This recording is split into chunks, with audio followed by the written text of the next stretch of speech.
palavra de Deus em Mateus 12. Naquele tempo passou Jesus pelas searas e um sábado, e os seus discípulos, tendo fome, começaram a colher espigas e a comer. E os fariseus, vendo isso, disseram: Eis que os teus discípulos fazem o que não é lícito fazer no sábado. Aqui uma das coisas que nós vamos aprender é que Jesus vai dar alguns ensinamentos a respeito da lei e vai contestar a forma com que os fariseus tratavam o sábado. A primeira coisa que nós aprendemos é que os fariseus não eram todas as pessoas. Fariseus era um grupo religioso e não era todos os fariseus. Veja, é como você falar da igreja no Brasil, tem os evangélicos. E aí você tinha lá o quê? Os judeus, era todos os judeus, os evangélicos, você sabe quem é no Brasil. Só que dentro dos evangélicos tem o quê? O pessoal da Assembleia de Deus, da Batista, da Deus e Amor. Os judeus tinham o quê? Os saduceus, os fariseus e os zelotes, que eram os grupos principais. Então, cada um acreditava no principal, mas tinha umas crenças um pouco diferenciadas. O grupo assim mais organizado, mais forte e que tinha uma fé mais bonita eram os fariseus. Então, o fariseu não é uma pessoa má. Fariseus era um grupo religioso, assim como tem a Assembleia de Deus, assim como tem a Batista. Quando a Bíblia fala os fariseus, está falando de grupos específicos que lideravam. Não eram todos os líderes, porque tinha líderes que acreditavam em Jesus, Nicodemos, Jairo, que Jesus ali ressuscita a filha dele. Essas pessoas estavam ligadas a grupos religiosos e eram pessoas boas que se aproximaram de Jesus e muitos foram salvos por ele. Mas o grupo religioso começou a ficar com inveja de Jesus. Por quê? Porque Jesus representou para eles uma ameaça. Eles tinham lei, rituais, palavras, estudo, mas não tinha milagres. Para expulsar um demônio era dias, fazendo rezas e com rituais. Jesus dizia uma palavra, os demônios saíam. Então isso se tornou para eles uma ameaça. Talvez com medo de perder ali o trabalho, de perder o emprego, de perder dinheiro. Então, eles viram que é o seguinte: se esse homem continua desse jeito, ele vai ser a religião e nós não vamos ser nada. Mas lembre, não eram todos os fariseus. Tudo indica que a família de Jesus e Jesus era fariseu. Fariseu, que eu digo, da religião dos fariseus, da denominação dos fariseus. Quando você fala com crente, você fala com você é de qual igreja? Eles, eu sou da Assembleia de Deus, Ministério Missões. Então é mais ou menos isso. Você é de qual igreja? Eles dizem, eu sou fariseu da igreja dos fariseus, sou da igreja dos saduceus, eu sou da igreja dos zelotes. Então, você sabe que na Assembleia de Deus vai ter muita gente boa, a maioria é boa, mas vai ter picareta também. Na Batista, na Presbiteriana, a maioria dessas pessoas são boas, mas tem os problemáticos. E aqui, Deus, quando Jesus fala e a Bíblia fala os fariseus, não está falando de todos, está falando dos problemáticos, que eram aquelas pessoas que começaram a ver Jesus como ameaça. Um grande problema aqui também que Jesus encontra é com a questão do sábado. Porque é o seguinte, o sábado era santo, continua santo, mas foi dado aos judeus e só para os judeus e para quem habitasse o país de Israel ali. Até hoje é assim, lá eles guardam o sábado e quem está lá dentro guarda querendo ou não, porque as leis ali impedem a abertura de loja, uma série de coisas. Então, só que eles tornaram o sábado uma espécie de amuleto, ou seja, eles conseguem se obedecer. Claro que todo mandamento tem sua bênção, e a do sábado não era pequena. Mas eles tornavam que o sábado tão sagrado que colocava ele acima de muitos princípios. Por exemplo, o templo se tornou uma coisa tão sagrada que eles anulavam o quinto mandamento, que manda você sustentar a paz, e negava ajuda aos pais para poder dar para o templo. Então, é o seguinte, se desse para o templo era mais importante que dar para o pai. Não, um mandamento, nesse caso, não anulava o outro, mas eles estavam fazendo isso. E Jesus vai criticar o que é o seguinte, quando você coloca princípios contraditórios em práticas,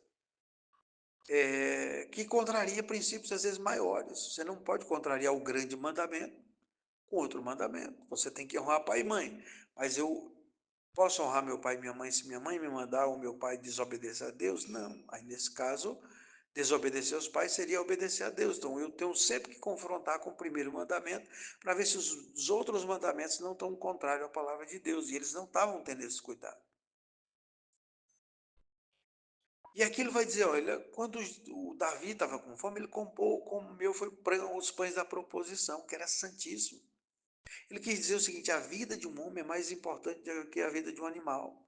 E vocês cuidam melhor das ovelhas de vocês. Se a ovelha cai num sapo, você socorre, eu não posso socorrer aqui alguém. Inclusive, vão criticar ele aqui pela cura de um homem num sábado, ou seja, o absurdo. O povo estava tão cego que Jesus fez milagres tão grandes que qualquer pessoa tinha acreditado em Jesus. A mulher do poço, aquela mulher samaritana, Jesus não fez nenhum milagre para ela. Jesus adivinhou uma coisa dela, disse para ela: tu já teve 5 maridos, o que tu tem agora não é teu. Foi suficiente para ela crer que ele era o Cristo.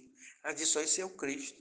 E aqui Jesus estava ressuscitando mortos, curando enfermos, expulsando demônios, ninguém percebeu. Estavam cegos.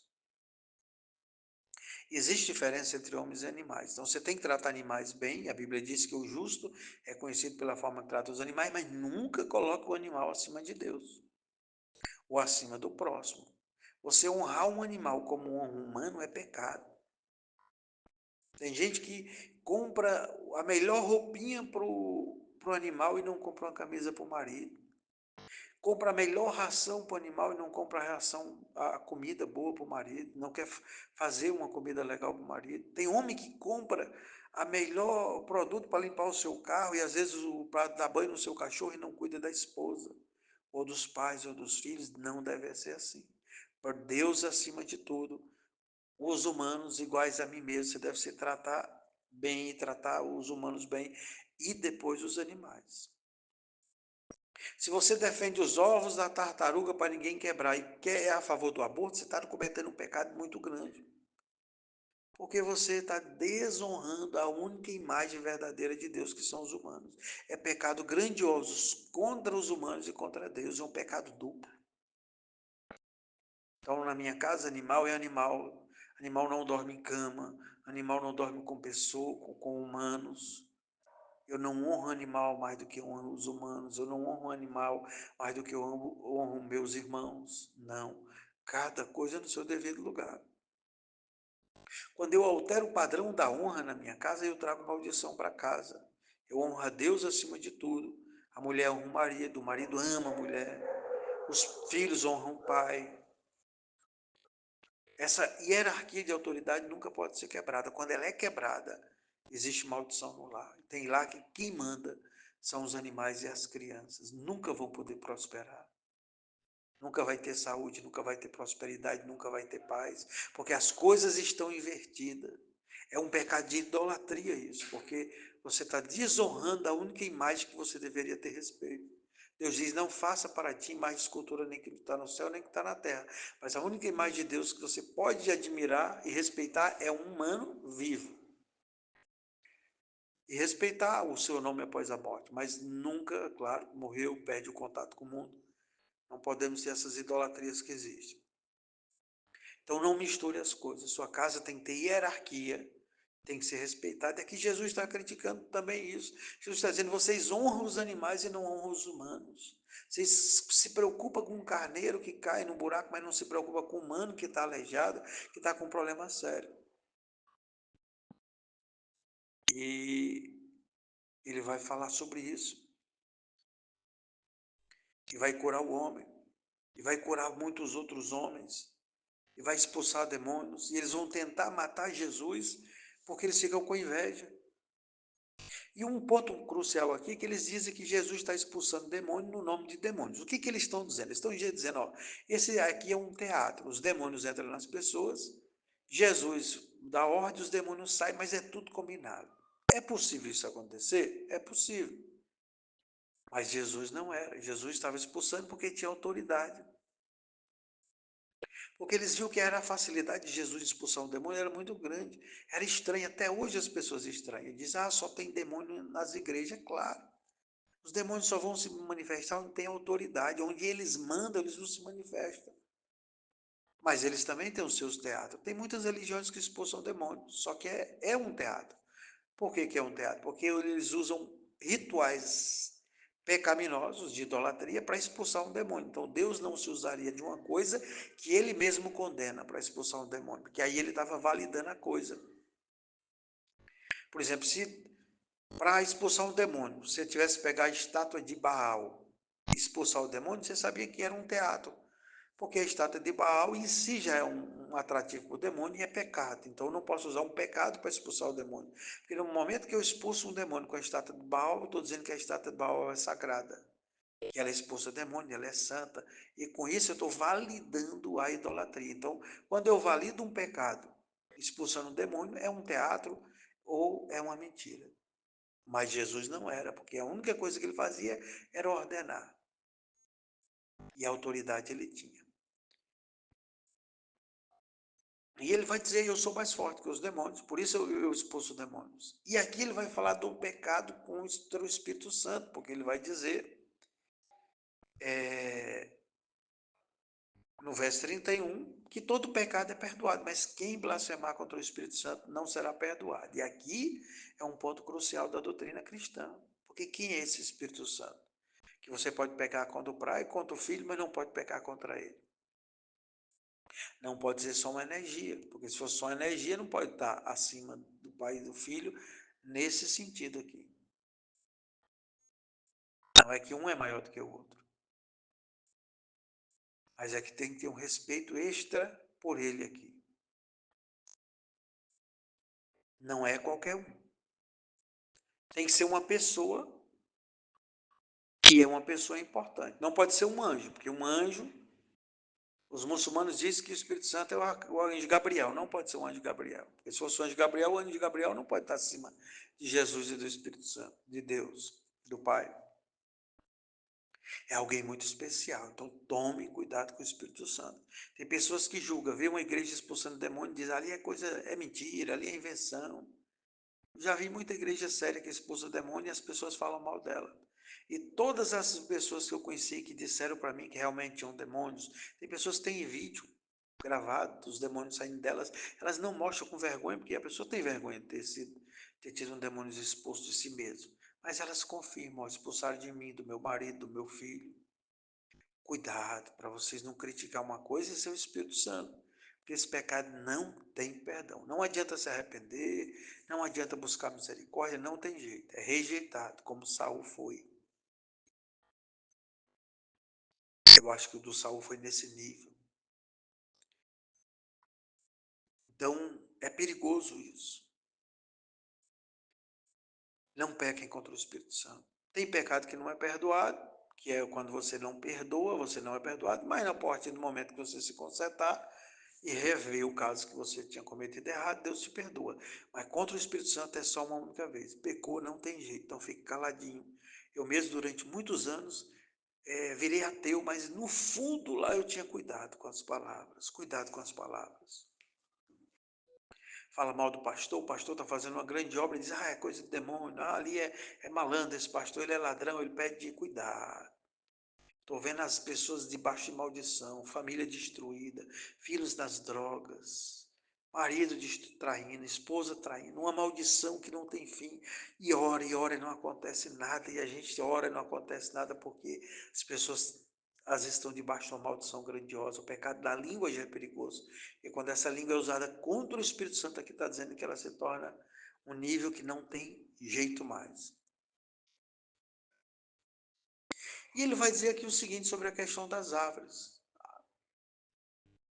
33. Ou fazei a árvore boa e o seu fruto bom, ou fazei a árvore má e o seu fruto má, porque pelo fruto se conhece as árvores. Não tem como uma coisa ser diferente da outra. O fruto acusa a pessoa. As nossas atitudes, a forma como nós falamos, como nós pensamos, como nós andamos.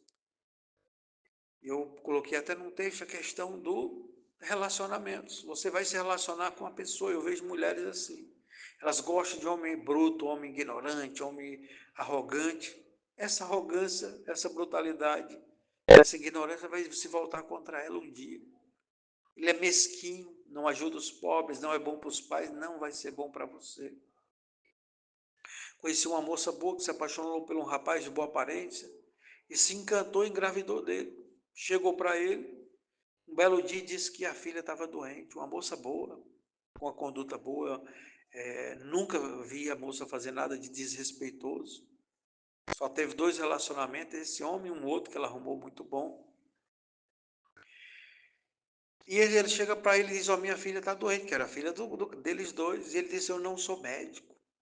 Mas antes disso, ele já tinha abandonado outra mulher que engravidou. Então, quem não é bom para os filhos, não consegue ser bom para os pais, não consegue ser bom para ninguém. Pelo fruto se conhece a árvore. O que você admira hoje no teu namorado e na tua namorada, se é ruim, pode ter certeza que não vai dar certo. Teu relacionamento, a não ser exceções que Deus faz um grande milagre. Essa moça depois arrumou um homem bom, que também estava vindo de um relacionamento sofrido, casaram e vive feliz até hoje, mas ela sempre foi direita. Conheci ela novinha, ela era respeito. Então, esse homem respeita o atual marido, e onde tem respeito, e respeito ao marido, à esposa, amor, tem prosperidade, saúde, é um lar abençoado. Mas pelos frutos se conhecem as árvores. Você vai botar no ministério alguém que não dizime oferta? Não. Se a pessoa não dizime na oferta, ela não ama a obra de Deus. Se ela não ama a obra de Deus, vai ser um péssimo pastor, um péssimo pregador. Não, ela não tem amor às coisas de Deus. São frutos. Você tem que ver na igreja quem anda em santidade, que é para você colocar no ministério. Quem lê a Bíblia muito e tem um grande conhecimento bíblico. Quem tem um bom relacionamento familiar. Se ali existe harmonia e são todos cristãos, porque às vezes tem discórdia, mas é por causa do pecado de alguns. E se essa pessoa dizime oferta, como que ela chega na igreja, como se veste, como fala, quem são as amizades dela, são frutos. Precisa um anjo descer do céu e revelar. Agora, dentre esses, se digamos que você precisa de alguém para ser o seu copastor, um presbítero, um diácono, você escolhe o quê? 5, 6 pessoas que têm esse padrão aí, você vai orar pelos 5, jejuar para Deus te mostrar quem é dos 5. Só que o grande problema é que muitos escolhem 10, problemático, às vezes no meio dos 10 tem 2 que presta, vai orar, se confunde e coloca o pior.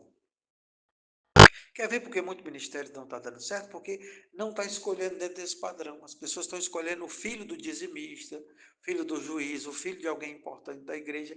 Às vezes o rapaz já com a estrutura psicológica toda destruída. Aí bota essa pessoa no ministério. Hoje é muito comum em cargos de liderança de igreja, principalmente no meio jovem, pessoas que você olha para eles estão completamente erradas. A maneira que ele se veste, a voz, o tom, o sotaque, tudo já indicando que tem problema ali. Não sei como alguém bota alguém desse jeito. E virou um bolo de nós, porque o corrupto vai para o outro corrupto, que vai para o outro corrupto. E é por isso que a igreja no Brasil está desse jeito. Tem que ter critérios. Tem que ter critérios para arrumar amizade, tem que ter critério para arrumar casamentos. Você vai namorar com uma moça que ela tem toda a estrutura de que vai dar errado, você acha que vai dar certo? Um homem foi namorar uma mulher e ele foi orar numa casa, todo mundo orar. Por acaso ele abriu o olho mais rápido, ele percebeu que a namorada estava trocando olhares com um rapaz lá que estava de olho aberto, que não era crente. E ele percebeu algumas vezes essas coisas acontecendo e outras coisas ruins. Terminou numa traição anos depois. Dava para ter cortado o mal pela raiz. Geralmente, se não presta no namoro, não vai prestar no casamento, meu irmão. Se não ora no namoro, não vai orar no casamento. Se não tem paz no namoro, não vai ter paz no casamento. Se não consegue se segurar no namoro, o rapaz quer ter relações sexuais, ou a moça quer e não consegue se segurar, quando você viajar, que tiver casado, vai ser muito difícil se segurar ele ou ela. Namoro santo, casamento santo. Essa é a tendência natural das coisas. Pelos frutos se conhece as árvores. Jesus está dizendo, não pode uma árvore ser boa e dar má fruto, uma árvore má dá bom fruto. Pelo partido que a pessoa vota, dá para dizer se vai dar certo ou não o relacionamento, amizade. Porque em determinados grupos políticos, sociais, tem demônios demais. Então, como é que eu vou me relacionar com pessoas cheias de demônios e vou dizer que vai dar certo essa amizade? Não vai dar certo. Os demônios, eles são encantadores no início, eles são simpáticos, eles fazem caridade, até você entrar. Quando, geralmente é assim, conheci um homem que namorou uma mulher e a mulher foi para a igreja e mandou a foto dela batizando e começou a ler a Bíblia e falou, quando casou ela parou de ir para a igreja. Aí era só novela dentro de casa. Som alto, começou as brigas. Primeira semana já foi ruim. Anos depois foi que ele percebeu que foi preso por um demônio. Tem mulher que foi captada por um demônio no casamento, homem que foi captado por um demônio. E agora tem que orar muito para expulsar o demônio e para converter a pessoa. Mas dá para livrar no amor, no namoro. Dá para livrar no começo da amizade. Você não sai fazendo amizades com o vizinho assim, não. Mudou para um lugar, o vizinho mudou para a sua. Você não faz amizade, acha que todo mundo é bonzinho quando chega. Você tem que esperar a árvore dar fruto primeiro. Ver como é que ele vai tratar os outros vizinhos. Como é que se veste na rua. O que, que os filhos dele têm. Uma época dessa, sua irmã me contou que deixava o filho dela ir para a casa de uma vizinha, que era crente. Lá o filho da vizinha de 12 anos estuprou o filho dela de 7. Várias vezes. O filho dela está com problemas psicológicos. E confiou, não é assim não. Não é porque diz que é crente que você vai confiar, não, meu irmão. Ninguém faz amizade com pessoas só porque é crente, conheceu e já vai. Não. Sua casa é lugar sagrado. Ore antes das pessoas entrarem na sua casa, ela tem que ter motivo. Ore antes de ir na casa das pessoas. Ele vai dizer. E ele vai dizer, raça de víbora. Podeis vós dizer boas coisas sendo mal? Meu irmão, a boca da pessoa diz muita coisa sobre o coração dela. E ele diz, todo mundo vai dar conta do que disser. O que você fizer, está tudo anotado.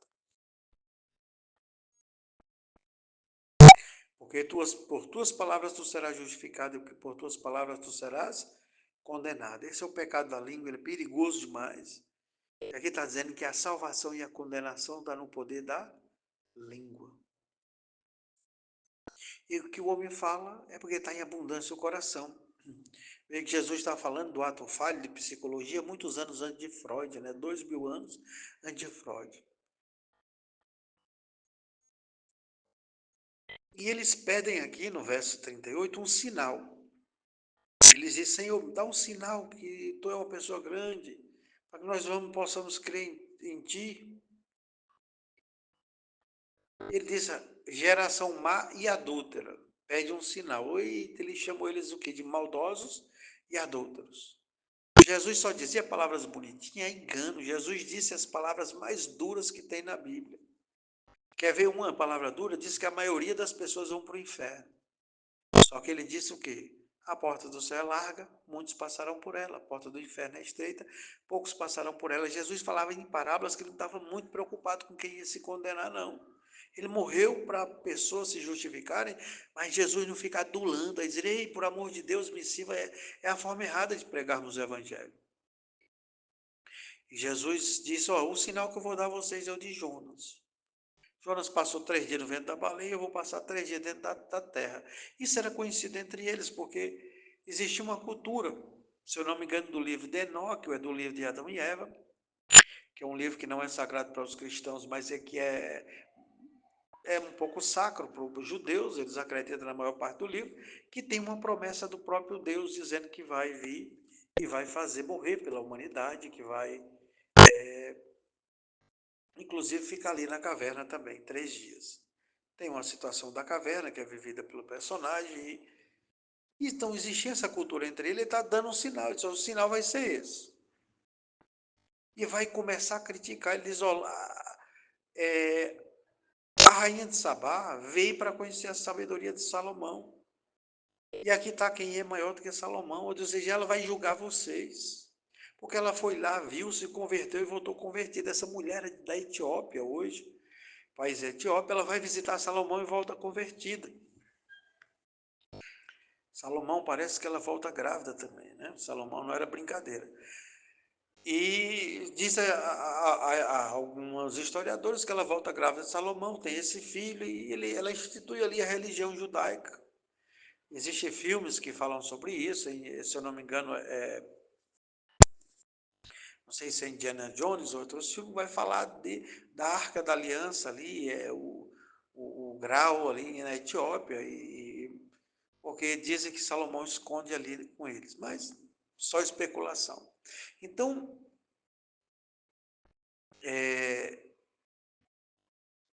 Ele vai dizer que os ninivitas, que as pessoas, muitos se converteram, mas eles não se convertiam. E ele vai fazer aqui chamar atenção. E quando o espírito imundo, verso 43, sai de uma casa, e aí volta e encontra ela adornada, ele traz 7 espíritos piores do que ele. Isso aqui tem que dar muita atenção para a questão da possessão demoníaca e do pecado, da recaída. Porque é muito comum as pessoas abandonarem a igreja e as pessoas acham que é o belo filho pródigo que vai voltar. Todo mundo se engana com essa teoria do filho pródigo. Filho pródigo não é todo mundo que sai da igreja que vai voltar, não. A maioria que sai nunca mais volta. Às vezes volta para a igreja, mas não volta para a graça de Deus, porque nem era da graça. Frequentador de igreja não quer dizer que vai para o céu, não. Às vezes a pessoa se reconcilia ali e fica com o pé na igreja no mundo, não consegue mais se libertar das castas e demônios que os acompanham. Profanar o sagrado. E Jesus está mandando, tome cuidado, porque o que vocês recebem é muito sagrado. Se vocês perderem, dificilmente vocês vão recuperar de novo. Existe uma discussão aí entre os reformados e arminianos sobre a questão se perde ou não a salvação. A Bíblia dá margem para os dois pensamentos, mas não vamos arriscar, né? E em seguida, e não é por acaso, vai falar, ó, tua mãe e teus irmãos estão lá fora. Maria, nossa amada irmã Maria, vem com os outros filhos e os parentes de Jesus e quer conversar com Jesus. Jesus vai dizer, ó, minha mãe e meus irmãos são quem me ama e faz a vontade de meu Pai que está no céu. Ser verdadeiramente da família de Jesus tem que ter obediência. Jesus está dizendo aqui que os valores carnais não são importantes, matéria não é importante. O teu irmão de igreja, ele é mais teu irmão do que o teu irmão de sangue. A Bíblia manda tratar bem os parentes sanguíneos. Mas aqui Jesus está deixando um ensinamento que ser parente de sangue não é tão importante. Agora, ser parente espiritual é importante. Tem gente que não trata bem os irmãos da igreja. Tem gente que tem empresário e tem um emprego, em vez de dar para o irmão da igreja, vai dar para um amigo. Em vez de fazer caridade para os da igreja, faz para os outros do mundo. Se nem os irmãos físicos são comparados aos irmãos de igreja, imagina as pessoas do mundo. Tem gente que sai para fazer caridade na rua, mas não faz caridade dentro da igreja. Isso não é prova de amor, meu irmão. Quando você tem sentimento caridoso, primeiro você atende aqueles que têm o mesmo Espírito Santo que você. E, claro, os seus parentes sanguíneos também. Quando alguém deixa de atender uma necessidade na igreja para atender uma na rua, é porque essa pessoa ela não, geralmente, não tem entendimento de Deus ou não tem parte com Deus. Então, Jesus aqui ele está ensinando que as verdadeiras mães são as mães da igreja, os pais da igreja, os irmãos da igreja, os filhos da igreja.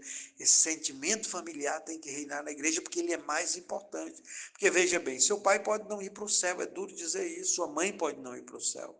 Seus filhos podem não ir para o céu, seus irmãos podem não ir para o céu, seu esposo, sua esposa pode não ir para o céu. Mas o irmão da igreja, você vai encontrar lá. São todos? Claro que não são todos. Mas você está entendendo o padrão de comparação. Muitos não encontrarão no céu os seus pais, os seus filhos, os seus irmãos, mas vão encontrar às vezes aquele irmãozinho da igreja. Então tome cuidado com esses irmãos da igreja. Eles são tua verdadeira família. Jesus veio instituir uma outra família. Lembra que Jesus representa o patriarca Jacó, que com seus 12 filhos gera toda a nação de Israel. Jesus, ali por meio dos seus 12 apóstolos, ele vai gerar nova nação, a nação que herdará a glória dos céus. Por meio da propagação do evangelho, esses 12 discípulos vai reproduzir, reproduzir, reproduzir. Nós estamos vendo a multidão de cristãos que tem hoje. Mas não são todos eles que vão para o céu. É os que amam e os que fazem a vontade de meu Pai que está no céu. Se não obedece a Deus, não tem fruto de salvação. Dizer que tem fé sem fruto é mentira. Dizer que tem fruto sem fé é impossível, porque os frutos é obra da fé. Mas dizer que tem fé e não tem fruto, você está dizendo que você tem algo que se parece com a fé, mas é que é algo morto. E aqui nós temos vários ensinamentos, dava para se aprofundar mais, mas é o mínimo para que sua vida seja restaurada. Então fica tranquilo se você é da família de Jesus. Se você é da família de Jesus, o nosso Pai vai cuidar da tua saúde, da tua vida financeira, do teu casamento, desse vício que está te atrapalhando, desse pecado que está te incomodando, desse sofrimento que você tem, esse Deus vai ouvir tuas orações. Esse nosso irmão mais velho aqui, o primogênito do papai, morreu por você e vai cuidar da sua alma. Você tem irmão no céu. Os anjos te amam. Você sabia que os anjos te amam? Você sabia que você é conhecido por querubins, serafins e arcanjos? Você sabia que eles olham para você como irmãos com olhar especial? Nós temos muitos irmãos. E um dia você saberá que essa verdadeira família estará em casa, na sua verdadeira casa. O homem se desprenderá dessas coisas aqui que nós amamos, mas que são só aparência. Paulo disse que nós vemos como por espelho. E um dia nós viveremos a verdadeira história do povo de Deus, que é ser filho de um único Pai, sermos irmãos. Receba a palavra e compartilhe no nome de Jesus. Amém e amém.